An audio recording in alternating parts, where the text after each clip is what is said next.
ওকে, আজকে আমরা এখন আপেক্ষিকতার একটা বুয়েটের প্রশ্ন সলভ করব, যেটা বুয়েট 9-10 সালে এসেছে এবং এটা তোমার কনসেপ্ট শেখার জন্য অনেক ইম্পর্টেন্ট একটা অঙ্ক, কারণ এটা সিকিউতেও কাজে লাগতে পারে, এমসিকিউতেও কাজে লাগতে পারে, বা জানা দরকার আসলে। তখন প্রশ্ন বানায় দিলেও তোমার আসলে কোনো গায়ে লাগবে না।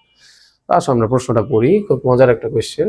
ভিন্ন গ্রহের একটি নবযান 0.6 বেগে, ঠিক আছে, 0.6 বেগে গতিতে মাঠে খেলোয়াড়দের পরিমাপ অনুযায়ী বুয়েট ফুটবল মাঠের দৈর্ঘ্য বরাবর অতিক্রম করে।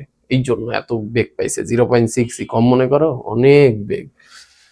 ফুটবল মাঠটি বুয়েটের মাঠের দৈর্ঘ্য 110 মিটার আর 50 মিটার প্রশস্ত। নবযানে ভিন্ন গ্রহবাসীর পরিমাপ অনুযায়ী ফুটবল মাঠটির দৈর্ঘ্য প্রস্থ কত হবে?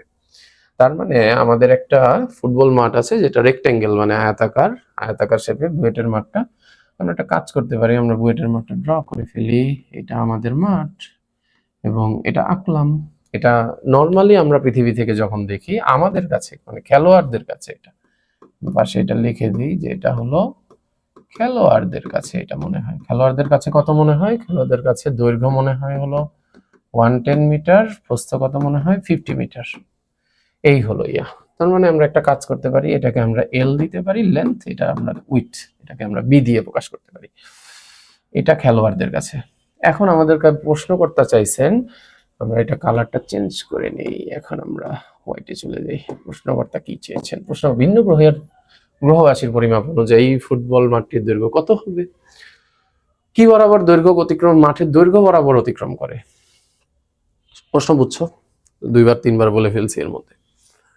এখন এখানে একটা মূল বিষয় হলো, মনে রাখবা আপেক্ষিকতা নিয়ম অনুযায়ী, মানে নীতি অনুযায়ী, কোনো মহাকাশযান যে অক্ষ বরাবর গতিশীল হয় সেই অক্ষ বরাবর মহাকাশযানের ভিতরে থাকা নভোচারীরা ওই অক্ষটার দৈর্ঘ্য সংকুচিত মনে হবে। মনে থাকবে কথাটা, শুধুমাত্র কোন অক্ষ? ওই অক্ষ। তো আমাদের কি বলছে? দৈর্ঘ্য বরাবর গতিশীল হয়েছে, তাহলে দৈর্ঘ্য সংকুচিত মনে হবে, কিন্তু প্রস্থ বরাবর তো গতিশীল হয় নাই। তার মানে প্রস্থের দিকে যখন তাকাবে তখন কিন্তু তার প্রস্থ সে কোনো পরিবর্তন দেখবে না। তো লাভ হলো কি? প্রস্থ যেহেতু উনি পরিবর্তন দেখবে না, তো এটাই থাকবে আনসার। তো অলরেডি একটা আনসার হয়ে গেছে, ঠিক আছে। তাহলে আপেক্ষিকতার নীতি অনুযায়ী আমরা বলতে পারি, জাস্ট এতটুকু এখানে লিখবো যে আপেক্ষিকতা নীতি অনুযায়ী প্রস্থ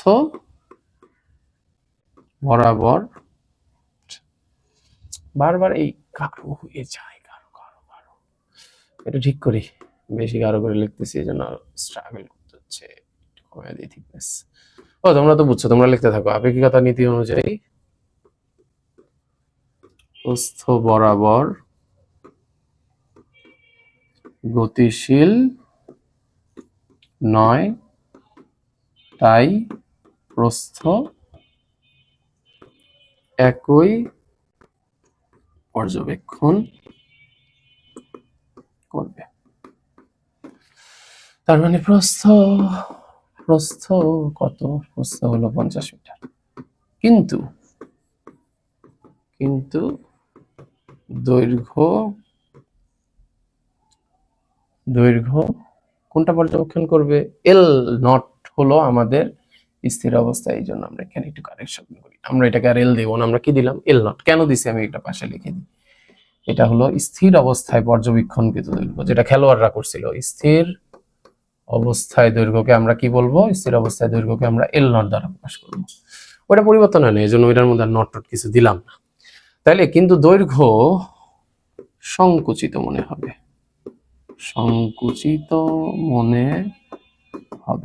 তো আমরা এখন সূত্র কি? সূত্র এখন L equal to L naught root over 1 minus v square divided by c square।